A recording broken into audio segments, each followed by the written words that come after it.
오늘은 예수님은 어떤 분이신가? 예수님은 어떤 분이신가? 하는 말씀을 가지고 제가 크게 오늘 본문을 중심해서 5가지를 말씀드리겠습니다. 첫째, 예수님은 사람들의 믿음을 보시는 분이시다 라고 말할 수 있습니다. 오늘 본문 마태복음 9장 1절로 2절의 말씀을 보시면 예수께서 배에 오르사 건너가 본 동네에 이르시니, 여기 본 동네는 가버나움을 말합니다. 침상에 누운 중풍병자를 사람들이 데리고 오거늘 예수께서 그들의 믿음을 보시고 라고 말씀하십니다. 예수님은 사람들의 믿음을 보시는 분이시다라는 것이죠. 그런데요, 여기에서 말하고 있는 믿음은 말로, 입술로 믿습니다 라고 하는 그 믿음이 아니라 표현되는 믿음, 즉 행동하는 믿음을 말하는 것입니다. 오늘 우리가 보고 있는 마태복음에는 여타의 부연 설명이 없지만 같은 사건을 다루고 있는 마가복음, 누가복음을 참고해 보면 예수님께서 보신 믿음은 바로 표현되는 믿음, 행동하는 믿음이었다는 것을 알 수 있습니다. 마가복음 2장 1절로 5절을 보시면 수일 후에 예수께서 다시 가버나움에 들어가시니 집에 계시다는 소문이 들린지라 많은 사람이 모여서 문 앞까지도 들어설 자리가 없게 되었는데 예수께서 그들에게 하나님의 말씀, 도를 말씀하시더니, 그때 사람들이 한 중풍병자를 4사람에게 메어가지고 예수께로 왔는데요, 너무나 많은 사람들이 모여서 도무지 예수님께로 들어갈 수가 없었어요. 그래서 그들이 한 일이 무엇인가? 그 계신 곳에 지붕, 이 침상채 중풍병자를 메어서 지붕으로 올라간 겁니다. 지붕으로 올라간 다음에 그 지붕을 뜯어서 구멍을 냈습니다. 그리고 그 중풍병자가 누운 상을 달아서 예수님 앞으로 내렸습니다. 그때 예수님이 그들의 믿음을 보시고 라고 말씀하시는 거예요. 성도 여러분, 예수님이 보신 믿음은 입으로 말로 하는 믿음이 아니었어요. 예수님이 보신 믿음은 바로 행동하는, 표현되는 믿음이었다는 것입니다. 이들의 이런 행동, 이들의 이런 행동이 우리 예수님은 그들의 믿음으로 보신 겁니다. 사랑하는 성도 여러분, 우리 예수님은 사람들의 믿음을 보시는 분이신데 그 믿음은 말로만의 믿음, 입술로만의 믿음이 아닌 표현되는 믿음, 행동하는 믿음을 보시는 분이시다라고 오늘 말씀 주시는 거예요. 믿음의 조상 아브라함은 하나님을 믿었죠. 창세기 15장 6절, 아브라함이 여호와를 믿으니 그랬어요. 아브라함이 여호와를 믿었어요. 그런데 여러분, 이 믿음은 결국 행동하는, 표현되는 믿음으로 나아가는 것입니다. 그래서 이 믿음으로 아브라함은 자신의 아들을 번제로 바치라는 하나님의 말씀에 순종하여 곧바로 행동으로 옮겼습니다. 창세기 22장 9절로 10절에 하나님이 그에게, 아브라함에게 일러주신 곳에 이르렀습니다. 3일 걸렸습니다. 3일 길을 온 것입니다. 이에 아브라함이 그곳에 제단을 쌓습니다. 여러분, 그곳에 제단이 있는 것이 아니라 제단을 쌓는 거예요. 제단을 쌓을 때 돌들이 필요합니다. 여러분, 돌들도 작은 돌이겠습니까? 큰 돌이 필요한 거예요. 여러분, 10개만 필요하겠습니까? 어쩌면 20개도 30개도 필요한 거예요. 거기는 아브라함과 이삭 둘밖에 없어요. 누가 더 많은 돌을 가져와야 됩니까? 아브라함은요, 그곳에 제단을 쌓기 위해서요, 돌들을 여기저기서 주워 모아야 돼. 그리고 제단을 쌓은 다음에 나무를 그 위에 벌려놓습니다. 그리고 그 아들 이삭을 결박합니다. 그리고 제단 나무 위에 올려놓습니다. 그리고 손을 내밀어서 칼을 잡은 다음에 그 아들을 죽이려고 하는 거예요. 마치 염소를 죽이듯이 그 아들을 죽이려고 하는 거예요. 성도 여러분, 이것이 바로 예수님이 보시는 믿음이라는 것이에요. 우리의 믿음을 보시는 주님 앞에 저와 여러분은 말로만의, 입술로만의 믿음이 아니라 믿음의 조상 아브라함처럼 오늘 본문에 나오는 그 사람들처럼 표현되는 믿음, 즉 행동하는 믿음을 주님께 보여드리는 믿음의 성도가 될 수 있기를 주님의 이름으로 축복합니다. 아멘. 두 번째, 예수님은 사람들의 생각을 아시는 분이세요.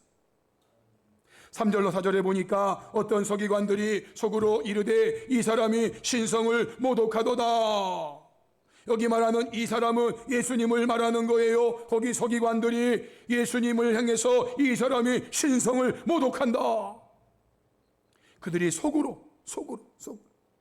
그런데 예수님은 그들이 하는 생각을 아시고, 그들의 생각을 아시고, 그들이 겉으로 말한 게 아닌데 예수님은 그들의 생각을 아시고 말씀하십니다. 너희가 어찌하여 마음에 악한 생각을 하느냐.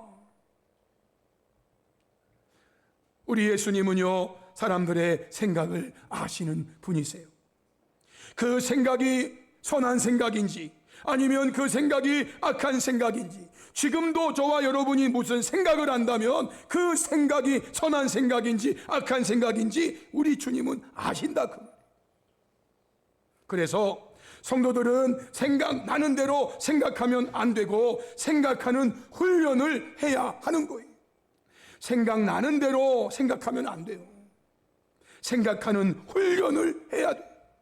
로마서 12장 3절에 사도 바울은 로마 교회를 향해서 내게 주신 은혜로 말미암아 너희 각 사람에게 말하노니 마땅히 생각할 그 이상의 생각을 품지 말고 마땅히 생각할 그 생각을 해야지, 그 생각 너머로 생각하지 말고 오직 하나님께서 각 사람에게 나누어 주신 믿음의 분량대로 지혜롭게 생각하라 라고 말해요.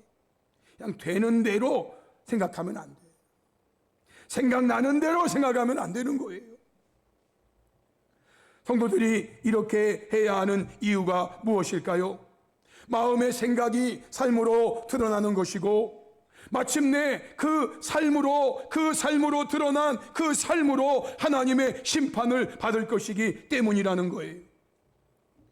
마태복음 12장 34절 위에 말씀 보시면 독사의 자식들아 너희는 악하니 어떻게 선한 말을 할 수 있느냐? 이는 마음에 가득한 것을 입으로 말함이라. 선한 사람은 그 쌓은 선에서 선한 것을 내고 악한 사람은 그 쌓은 악에서 악한 것을 내느니라. 내가 너희에게 이르노니 사람이 무슨 무익한 말을 하든지 심판날에 이에 대하여 신문을 받으리니 사람이 무슨 무익한 말을 하든지 심판날에 이에 대해서 신문을 받게 될 거예요. 그때에 내 말로 의롭다함을 받고 내 말로 정죄함을 받으리라 말씀하세요. 우리가 어떤 생각을 가지고 있는지, 그래서 그 생각으로 어떤 삶을 살아가는지, 어떤 말을 하며 살아가는지 마지막 날에 다 심판을 받게 된다는 거예요. 사랑하는 성도 여러분, 우리의 생각을 아시는 주님께서 우리가 악한 생각이 아닌 선한 생각을 아실 수 있도록 악한 생각은 물리치고 버리고 지혜롭게 거룩한 생각, 선한 생각을 하며 살아가는 저와 여러분이 될 수 있기를 주님의 이름으로 축복합니다. 악한 생각이 들어오거든 물리쳐야 돼. 더러운 생각이 들어오거들랑 우리 그거 물리치고 버려야 돼. 세 번째, 예수님은요 사람들의 죄를 사하는 권능이 있는 분이시다 그랬어요. 사람들의 죄를 사하는 권능이 있는 분이 우리 예수님이세요. 6절에 보니까 그러나 인자가 세상에서 죄를 사하는 권능이 있는 줄을 너희로 알게 하려 하노라 말씀하세요.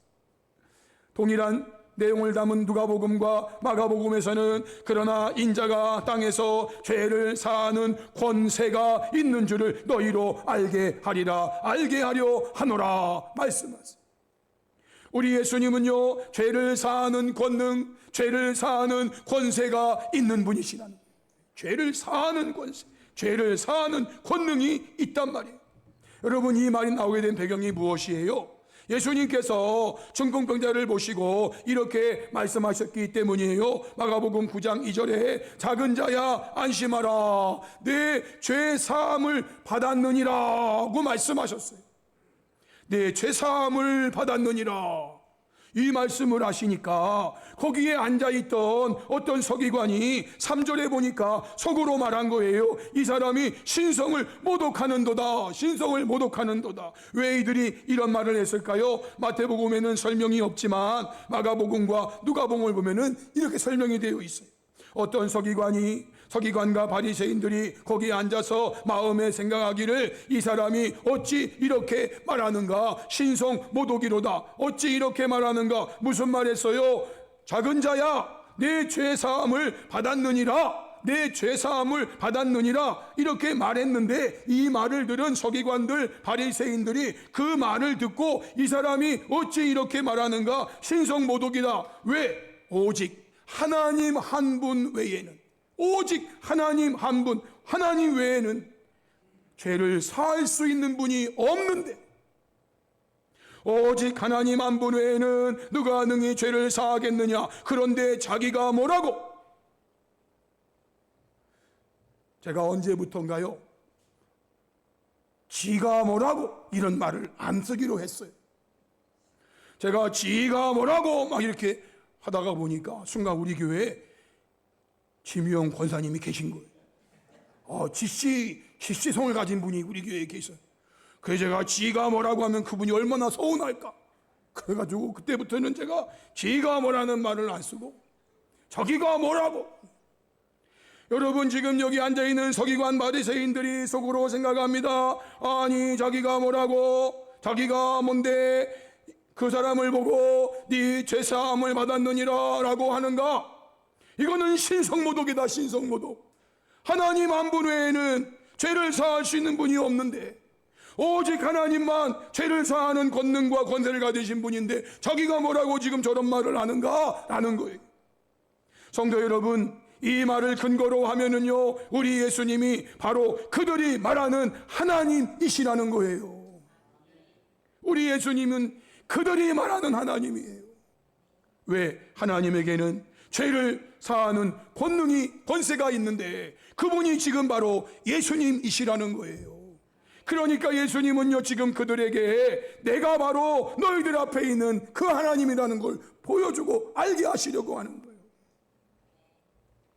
히브리서 2장 11절 말씀에 거룩하게 하시는 이와, 거룩하게 하시는 이는 예수님을 말하는 거예요. 거룩하게 함을 입은 자들이 성도를 말하는 거예요. 다 한 근원에서, 한 근원은 하나님 아버지를 말하는 거예요. 그러므로 형제라 부르기를 부끄러워하지 아니하시고 그랬어요. 현대어 성경으로 보면은요, 사람을 거룩하게 하시는 분과 또 거룩하게 된 사람은 모두 한 하나님에게서 나왔습니다. 예수께서 거리낌 없이 우리를 보면서 너는 내 형제라고 부르는 것도 바로 이 때문이라고 말씀했어요. 성도 여러분, 우리 예수님은요, 거룩하게 하시는 분이시고요, 저와 여러분은 그 예수님에 의해서 거룩하게 함을 입은 자들이에요. 즉 죄사함을 받은 자들이라 그 말이에요.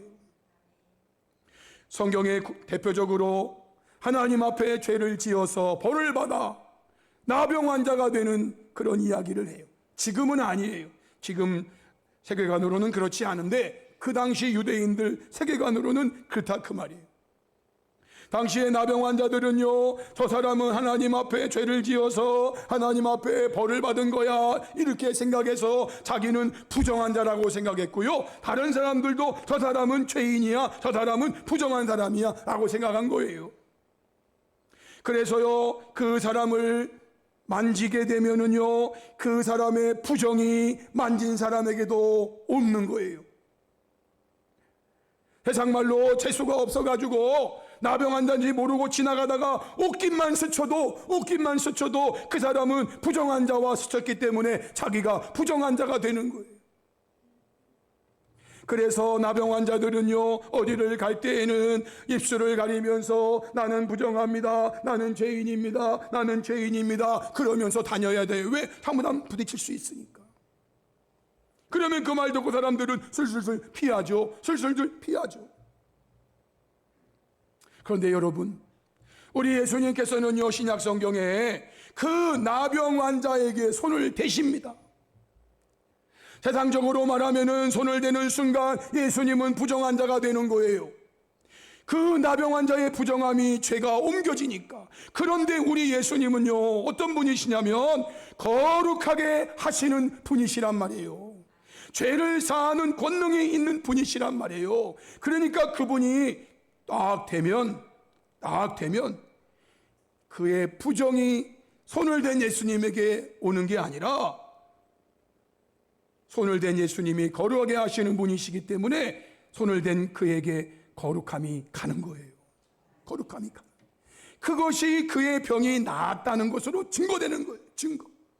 그가 지금 거룩하게 되었다는 이 증거를 병이 나은 것으로 증거하는 거예요. 오늘 한 중풍병자가 나았어요. 그 나은 것이 바로 예수님이 그의 죄를 사하는 권세가 있는 것을 알게 하는 거예요. 그게 증거란 말이에요. 거룩하게 하시는 이와 거룩하게 함을 입은 성도들이 다 한 근원에서 나왔다. 사랑하는 성도 여러분, 저와 여러분은 예수님에 의해서 거룩하게 된 자들이라는 사실이에요. 예수님을 믿는 자는 이 죄가 사함을 받는다 그 말이에요. 예수님 안 믿는 사람들은요, 이 죄가 그대로 있어요. 사함 받을 길이 없으니까 이 죄를 그대로 가지고 죽어요. 그래서 그 죄를 가지고 죽었기 때문에 그 죄에 대한 심판을 받게 되는 거예요. 마지막 네 번째, 예수님은요, 사람들에게 나를 따르라 하시는 분이시라는 거예요. 사람들에게 나를 따르라 하시는 분. 마태복음 9장 9절, 예수께서 그곳을 떠나 지나가시다가 마테라 하는 사람이 세관에 앉아있는 것을 보시고 이르시되 나를 따르라 하시니 일어나 따르니라 라고 말씀했어요. 마태가 세리였어요. 세관에 앉아있는 그 마태를 보시면서 예수님이 말씀하셨어요. 나를 따르라, 나를 따르라. 그런데 이 세리 마태가 그 말 듣고 일어나가지고 예수님을 따랐대요. 성도 여러분, 이 마태가 바로 마태복음을 기록한 사람이에요. 이렇게 예수님을 따름으로 인해서 지금 이 세상에 마태복음이라는 이 놀라운 복음서가 탄생할 수 있게 된 거예요. 마태복음 4장 18절로 20절 보시면 갈릴리 해변에 다니시다가 두 형제 곧 베드로라는 시몬과 그의 형제 안드레가 바다에 금을 던지는 것을 보시니 그들은 어부라. 말씀하시되 나를 따라오라. 내가 너희를 사람을 낚는 어부, 지금까지는 고기를 낚는 어부였지만 이제는 사람을 낚는 어부가 되게 하겠다. 그러자 그들이 곧 그물을 버려두고 예수를 따르니라 라고 말씀하세요. 성도 여러분, 베드로 그리고 안드레, 이들이 예수님을 따르는 자가 되어서요, 오늘날 많은 사람들의 입에 베드로, 안드레 이름이 오르내리잖아요. 그런데요, 이렇게 따르라 하실 때 따르는 자가 있는가 하면 따르라 하시는데 따르지 않는 자도 있다는 것을 성경이 말씀하고 있어요.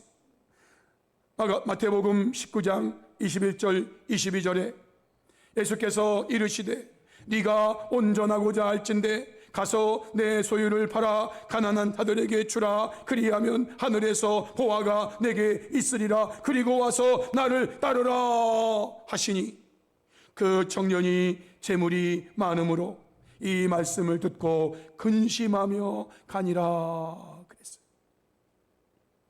예수님이 나를 따르라 이 말을 주셨는데 이 청년은 재물이 많은, 그 재물이 예수님을 따르는 것을 방해했어요. 이 말씀을 듣고 근심하며 가더라.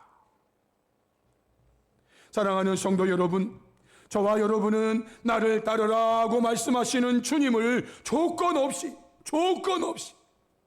내가 주님을 따르면 주님이 나에게 이렇게 해주시겠지, 이렇게 해주시겠지, 이렇게 해주시겠지. 예수님이 한 자리 차지하시면, 왕이 되시면 나도 거기에서 무슨 이런 조건 없이 무조건 따르는 저와 여러분 될 수 있기를 주님의 이름으로 축복합니다. 마지막 다섯 번째, 예수님은 죄인을 부르러 오신 분이라고 말씀했어요. 예수님은 죄인을 부르러 오신 분이시다. 제가 오늘 말씀을 준비하면서요, 우리 성도들이 설교 끝나고 나가면서 이 5개를 기억할 수 있을까? 제가 생각했어요. 5개가 너무 많아요. 제가 생각해도 이게 많아. 그래서 3개로 줄일까? 3개도 많은가? 2개로 줄일까? 또 생각해 봤어요. 그런데 본문에 나오는 5가지를 다, 여러분 5가지를 다 기억 못해도 괜찮아요. 괜찮아요. 지금 들을 때만 잘 들으시면 돼. 들을 때. 그래도 저도 교육과 나왔잖아요. 교육과 공부할 때 교육 철학을 다 하나씩 만들어라고. 개통 철학인데 교육 철학을 만들어 오라고. 저도 고민했어요. 근데요, 제가 만든 교육 철학이 있었어요. 개통 철학. 콩나물의 물주기다. 제가 그때 만드는 제 교육 철학은요, 콩나물의 물주기예요. 성전을 가다 보면 콩나물집이 있어요. 콩나물집. 그냥 새벽에 가다 보면 막 거기 이렇게 쌓여. 그런데 여러분 아시죠? 콩나물에 물을 주면은요, 그 물이 고여 있나요? 빠지나요? 다 빠지는 것 같아. 물이. 물 주면 뭐하나? 물 주면 뭐하나? 다 빠지는데. 그런데 또 물을 주고 또 물을 주면은요, 어느 날 이렇게 그분들을 팔더라고. 우리 교회도 주문하고. 여러분, 콩나물에 물을 주면은 물이 다 빠져나가는 것 같지만 그래도 그게 물을 먹고 그래서요, 저도 확실했어요. 우리 성도들에게 하나님 말씀을 제가 전할 때 그들이 다 받아들이지 않아도 그래도 말씀 전하면 그들의 옷가를 스치는 말씀들이 있겠구나. 다 빠져나가도 괜찮아.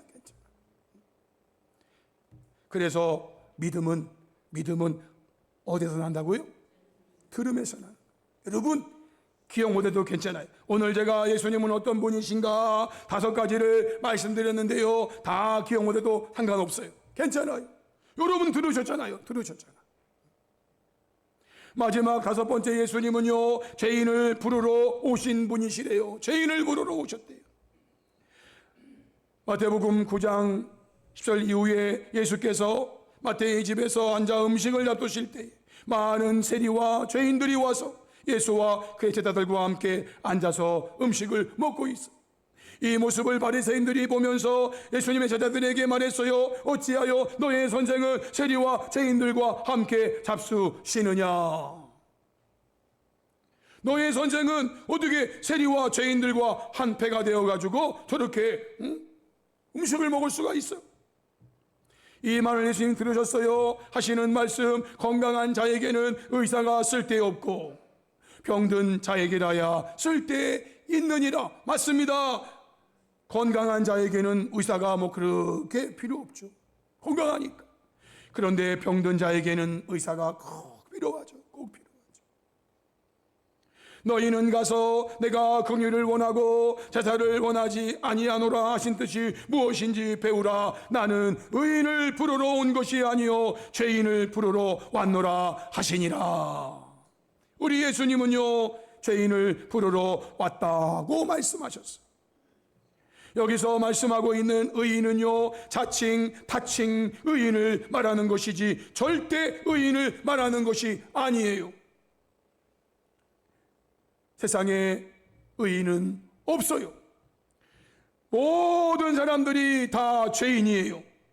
로마서 3장 9절로 12절에 그러면 어떠하냐? 우리는 나으냐? 결코 아니라 유대인이나 헬라인이나 다 죄 아래에 있다고 우리가 이미 선언하였느니라. 기록된 바 의인은 없나니 하나도 없으며 다 치우쳐 함께 무익하게 되고 선을 행하는 자는 없나니 하나도 없도다 라고 말씀했어요.